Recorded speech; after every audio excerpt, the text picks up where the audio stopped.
We hear about the midlife crisis all the time, synonymous with the bright red convertible sports car. We see movies fully focused on the theme of the midlife crisis in films like The Secret Life of Walter Mitty, Crazy Stupid Love, and even more recently, Everything Everywhere All at Once. And as great as those movies are, studies show that only 10 to 20% of adults over the age of 39 ever actually have a midlife crisis. Only 10 to 20%. And if you're wondering why a 20-something kid is on stage talking about midlife crises, it's because what I believe we should be more focused on as a society is a different kind of life crisis. First, let's think about whether this sounds familiar. You graduate high school or college, and you enter the workforce full-time for the first time. And while that first year is understandably challenging as you adjust to being your own person, you eventually get into a sort of groove with things. You wake up, you go to work, or more recently, you start work from home. You finish work, make some dinner, you get a workout in, maybe. You watch some TV, and you go to bed. And you repeat this generally Monday through Friday. You might do something fun with your friends on the weekend, only for the dreadful Sunday scaries to hit, right before you continue in another week of the working routine. And you do this for a year or two or more, and then one day it hits you. Is this what the rest of my life is going to look like? Am I happy? Am I doing what I want with my life? Am I supposed to be married right now? What is going on? You're having a quarter life crisis. And you might combat these confusing and challenging feelings by picking up new hobbies, going on a spontaneous trip, quitting your job, or other seemingly impulsive decisions. American society will look at those impulsive and sometimes risky decisions as immature, irresponsible, and straying from the career-building path that you should be on. But it's my belief that the quarter-life crisis, with its many challenges and confusion and frustration and anger and all these horrible feelings, is actually the greatest opportunity that we have to live the vast majority of our adulthood feeling fulfilled. A few years ago, LinkedIn ran a study asking people aged 25 to 33 if they had ever experienced a quarter-life crisis.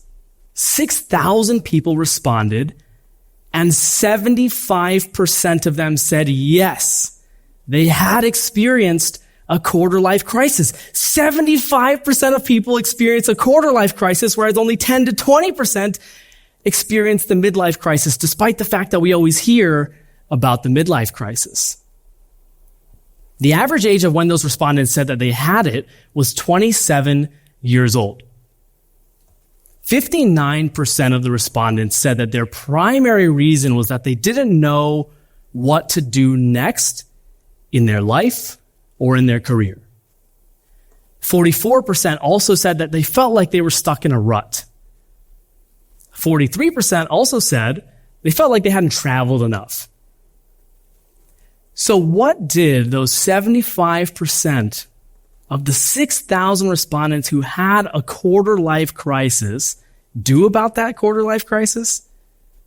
Well, the largest majority, about a third, switched their careers entirely. And think about that for a second. Imagine getting a degree, going into a job, and working that same job year after year after year, only for it to completely switch something completely different. Easier said than done. The next largest majority, also around a third, went on vacation or took an extended trip. Now, over half of them also indicated that they wanted advice about what to do next or how to handle their quarter-life crisis, yet they didn't know where to go for that, which blows my mind because so many people are beyond their 30s who have already gone through their quarter-life crisis, who could probably be great mentors and sources of guidance for somebody experiencing it, and yet 50% said that they didn't know where to go for that advice.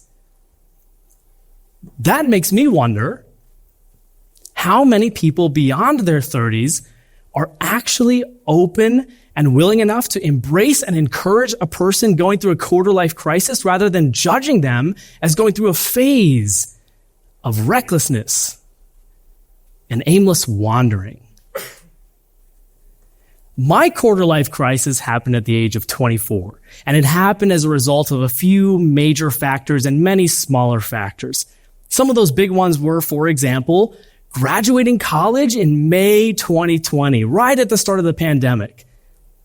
I always like to tell people I went on spring break and didn't come back, not because I partied too hard in Miami or Vegas, but because, of course, the whole world shut down.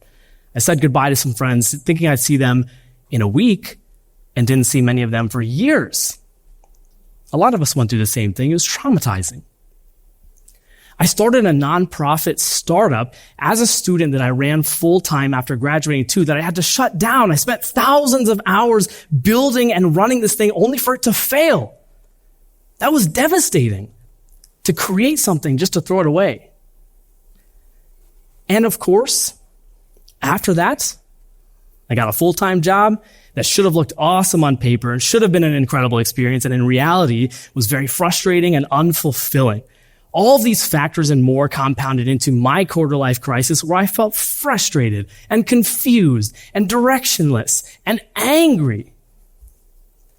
And in the midst of all these horrible feelings, I asked myself one very big question to elicit the rawest response as to what I wanted most out of life. And that question was, if I knew I had 1 year left to live, what would I do with it? What would I do with my final year? All of us want to believe that we will get to live 80 healthy years, but that's not true. What would I do with my final year? I ended up answering that question for myself by quitting my full-time job, taking out a personal loan, and leaving everything behind to travel to all of the lower 48 U.S. states to ask 1,000 complete strangers about what they know now that they wish they knew earlier. In other words, I asked 1,000 strangers for life advice based on their own experiences. And as an artist, I wanted to photograph every single one of them to immortalize the fact that we had met. I would shake their hand and move on, one by one by one, 1,000 times. It took me 84 days to drive 15,298 miles, living in the front seat of my Toyota Camry, sleeping at rest areas to ask 1,000 strangers for life advice. And I can tell you with full certainty that embracing my quarter-life crisis by traveling, by experiencing the world, by facing my uncertainty head on was the best way to move past my rut. I can tell you with full certainty that doing something as crazy and risky as quitting my job to live off of a personal loan, to live in the front seat of my Camry, to talk to strangers was a far better way to figure out more of who I am and who I wanted to be than it would have been to just power through a job that I didn't like. It was so much better than making career moves to do what I was supposed to do. Embracing my quarter-life crisis by pushing myself radically out of my comfort zone and existing in that space of discomfort was the best way to get used to an expanded comfort zone, to reflect on who I had been and decide who I would be moving forward. I had so much time to reflect in those 15,298 miles of driving. And in that time, I came to some very important conclusions for myself that I also knew were best for me, but would probably upset other people in my life. For example, I grew up in a devout Muslim household. And I came to terms during that trip with no longer wanting to be a part of that religion that I grew up with. I came to terms with not wanting a traditional, linear career. I came to terms with the fleeting nature of life itself. I am no longer afraid of the future and much less afraid of wasting my life away. I came away from fully embracing my quarter life crisis, unafraid of any obstacle that life could possibly throw at me. And now I get to live out the rest of my life, hopefully a healthy 80 to 100 years, with that pure inner confidence. Now, I'm not saying that every 20-something experiencing a quarter life crisis should quit their job and take out a personal loan and live in their car and talk to strangers. That's kind of wild.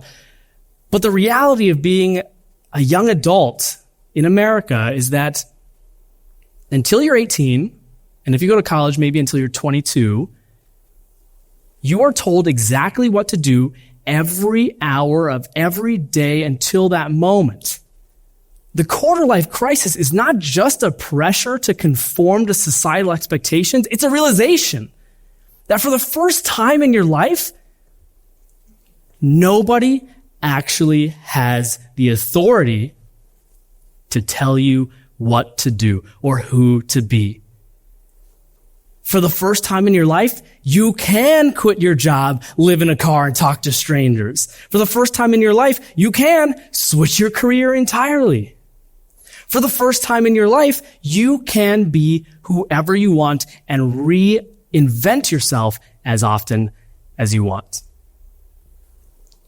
As a society, especially in America, we need to more fully embrace and accept the quarter life crisis as the greatest, most important chance for us to become the most fulfilled versions of ourselves. For those of you beyond your 30s, think about how much more joy and fulfillment you would have had if you had given yourself the chance in your 20s and early 30s to take huge risks and explore new identities. It's not too late. That's what the midlife crisis is for.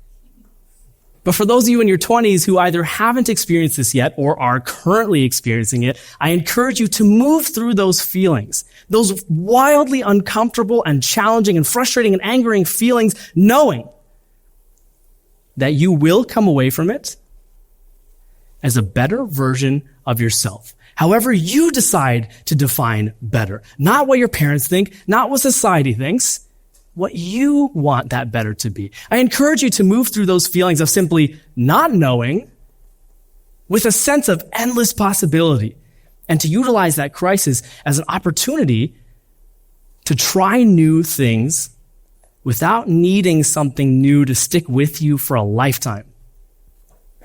A new job doesn't have to become a new career. A new place to live doesn't have to become your permanent home. And your new hobbies can be completely dismissed if you try them and decide that they're just not for you. Everything new that you try that works or doesn't work is you moving in a direction to create the best and most fulfilled version of yourself. And make no mistake, it's not about finding yourself in the chaos of it all. It's about creating yourself in the process. And that process is guaranteed to be awful. It's going to be emotionally exhausting. It's going to be frustrating. It's going to be angering. There's no way around that. And still, we can utilize it as an opportunity to create the best versions of ourselves. So let's move forward to the future. Let's embrace the quarter life crisis and let's create the most extraordinary versions of ourselves that we can possibly be. I can't wait to see how our society transforms when we do. Thank you.